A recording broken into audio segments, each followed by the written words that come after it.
Hey guys, welcome back to another video. आप देख रहे हैं लॉ एंड फैक्ट्स। तो आज के वीडियो में हम लोग चर्चा करने वाले हैं सुप्रीम कोर्ट के फैसले पर, यानी कि आपराधिक नेताओं पर आजीवन प्रतिबंध यानी कि लाइफ टाइम बैन जो भी आपराधिक नेताओं हैं उन पर। तो क्या है पूरा मामला, आइए जानते हैं। भारत के सर्वोच्च न्यायालय यानी कि सुप्रीम कोर्ट ऑफ इंडिया ने हाल ही में एक महत्वपूर्ण फैसला सुनाया है, जिसमें उसने उन नेताओं के खिलाफ कड़ा कदम उठाने की आवश्यकता पर बल दिया है जिन पर गंभीर अपराधों का आरोप है और जिन्होंने चुनावी राजनीति में अपनी उपस्थिति बनाए रखी है। इस फैसले में न्यायालय ने यह स्पष्ट किया कि किसी भी ऐसे व्यक्ति जो गंभीर अपराधों में लिप्त है उसे राजनीति में भाग लेने से रोकने के लिए कानूनी ढांचे को मजबूत किया जाएगा। यानी कि ऐसे जितने भी व्यक्ति हैं जिनके ऊपर कोई भी गंभीर अपराध का आरोप है, कानूनी मामले हैं, उनको राजनीति से आजीवन प्रतिबंध लगाया जाएगा, यानी कि लाइफ टाइम बैन किया जाएगा। तो यह है पूरा मामला। आइए जानते हैं कि सुप्रीम कोर्ट का जजमेंट क्या था, यानी कि जो उच्चतम न्यायालय है भारत का, उसका जजमेंट क्या है, निर्णय क्या है। निर्णय की तिथि और संदर्भ पहले जानते हैं कि यह निर्णय कब निकल के आया और क्या मामला था। चलिए जानते हैं क्या है पूरा मामला। तो यह फैसला सुप्रीम कोर्ट ने 2023 में दिया था। कोर्ट ने यह आदेश तब जारी किया जब चुनावी प्रक्रिया में ऐसे नेताओं की सक्रियता को लेकर चिंता व्यक्त की गई जिनके खिलाफ गंभीर अपराधों के मामले चल रहे हैं। यानी कि यह पूरा मामला 2023 में निकल के आया उनके खिलाफ जिनके खिलाफ गंभीर अपराध के मामले चल रहे थे। अब आता है मुद्दा आजीवन प्रतिबंध का, यानी कि आजीवन प्रतिबंध की संभावना। जो भी आपराधिक मामलों में लिप्त राजनीति से जुड़े हुए व्यक्ति हैं उनको लाइफ टाइम बैन किया जाएगा, उन पर प्रतिबंध लगाया जाएगा। सुप्रीम कोर्ट ने आदेश दिया कि चुनावों में उम्मीदवार के तौर पर खड़ा होने वाले नेताओं की जांच की जाए, खासकर उन नेताओं की जिनके खिलाफ गंभीर अपराधों के मामले लंबित हैं। कोर्ट ने यह सुनिश्चित करने के लिए निर्देश दिए कि यदि कोई नेता दोषी पाया जाता है या उसके खिलाफ गंभीर अपराध है या आरोप है तो उसे आजीवन चुनावी राजनीति से प्रतिबंध किया जाए। यानी कि कोर्ट ने यह निर्णय दिया कि इस पर जांच की जाए और जो भी ऐसे व्यक्ति पाए जाते हैं, ऐसे नेता जो दोषी पाए जाते हैं या जिनके खिलाफ गंभीर अपराध का आरोप है, उनको आजीवन प्रतिबंध लगाया जाए। आइए जानते हैं मुख्य मुद्दा क्या है इसमें, अपराधीकरण और लोकतंत्र को लेकर यह मुद्दा क्या निकल के आता है। कोर्ट ने यह माना कि यदि अपराधीकरण को राजनीति से जोड़ दिया जाता है तो इससे लोकतंत्र की कार्यप्रणाली में बाधा उत्पन्न होती है। यह उस सशक्त लोकतांत्रिक प्रक्रिया के खिलाफ है जिसमें साफ सुथरी छवि वाले नेताओं को ही जनता का प्रतिनिधि बनना चाहिए। यानी कि कोर्ट ने यह कहा कि अपराधीकरण को राजनीति से जोड़ना यह गलत है और नेताओं को साफ सुथरी छवि वाला ही होना चाहिए जो जनता की प्रतिनिधि बन सके।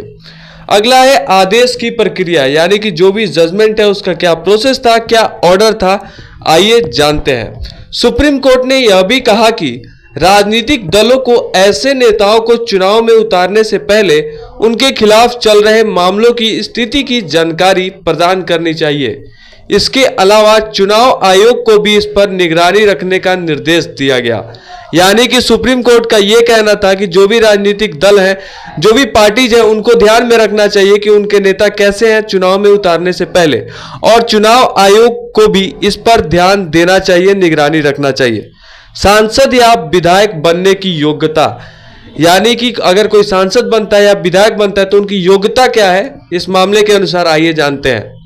यदि कोई व्यक्ति गंभीर अपराधों में शामिल पाया जाता है और उसका नाम चार्जशीट में है तो उसे चुनाव लड़ने से रोकने के लिए सुप्रीम कोर्ट की ओर से कड़े कदम उठाए जाएंगे। यानी कि सुप्रीम कोर्ट की तरफ से यह कदम उठाया जाएगा कि अगर कोई भी व्यक्ति जिनका नाम चार्जशीट में है तो उसे चुनाव लड़ने से रोका जाए। इसके अलावा अगर कोई व्यक्ति किसी गंभीर अपराध के लिए सजा भुगत चुका है तो उसे आजीवन चुनावी राजनीति से प्रतिबंधित किया जा सकता है। यानी कि जो लोग किसी भी अपराध के कारण अगर सजा भुगत चुके हैं तो उनको लाइफ टाइम बैन किया जाएगा पॉलिटिक्स से, राजनीति से। लंबित मामले यानी कि अगर किसी के खिलाफ पेंडिंग केस है तो उन पर क्या निर्णय निकल के आया, आइए जानते हैं पेंडिंग केसेस वालों का। कोर्ट ने यह भी कहा कि यदि किसी व्यक्ति के खिलाफ चुनावी प्रक्रिया से पहले कोई गंभीर आपराधिक मामले लंबित है यानी कि पेंडिंग है तो उसे चुनावी प्रक्रिया से बाहर रखने की दिशा में कार्रवाई की जानी चाहिए, ताकि वैसे व्यक्तियों को चुनाव के प्रक्रिया से बाहर रखा जाए, अलग रखा जाए। आइए हम लोग अगला जानते हैं कि कानूनी बदलाव की आवश्यकता, यानी कि इस मामले को लेकर इसमें क्या कानूनी यानी कि लीगल चेंजेस आना चाहिए और इसकी इंपॉर्टेंस क्या है। कोर्ट ने यह भी कहा कि ऐसे नेताओं को राजनीतिक गतिविधियों से बाहर रखने के लिए एक मजबूत कानून की आवश्यकता है। इसके लिए संसद में कानून बनाए जाने की बात भी की गई। तो कोर्ट ने यह बात भी रखा कि नेताओं को राजनीतिक गतिविधियों से बाहर रखने के लिए मजबूत कानून की आवश्यकता है अगर कोई ऐसा नेता है तो।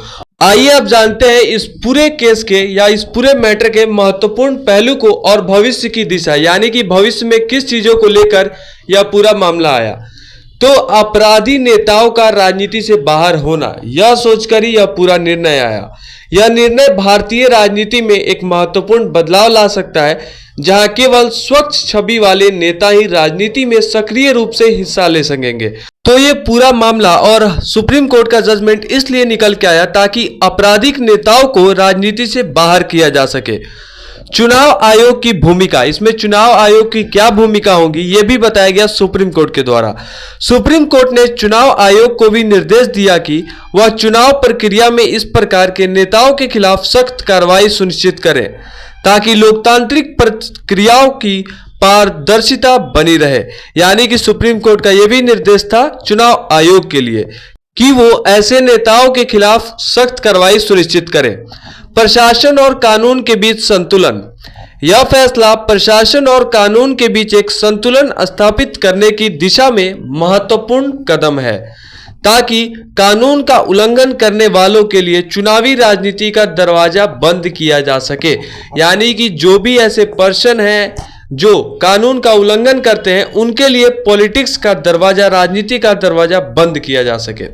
आइए आप जानते हैं इस पूरे वीडियो के इस पूरे टॉपिक के कंक्लूजन पे निष्कर्ष क्या निकल के आता है इस पूरे मामले का। यह सुप्रीम कोर्ट का फैसला भारतीय राजनीति में पारदर्शिता और साफ सुथरी राजनीति को बढ़ावा देने के लिए एक बड़ा कदम है। इस फैसले से यह स्पष्ट हो गया है कि चुनावी प्रक्रिया में जो व्यक्ति अपराधी हैं उन्हें जनता का प्रतिनिधि बनने का अधिकार नहीं हो सकता। इसके द्वारा लोकतंत्र की विश्वसनीयता और निष्ठा बनाए रखने में मदद मिलेगी। तो सुप्रीम कोर्ट का यह फैसला कि जो भी आपराधिक नेताएं हैं उनको बैन किया जाए, आपको कैसा लगा, क्या राय है इस बारे में कमेंट सेक्शन में जरूर बताइएगा। वीडियो अच्छा लगे तो लाइक कीजिए, चैनल को सब्सक्राइब कीजिए। मिलते हैं नेक्स्ट वीडियो में, तब तक के लिए बाय।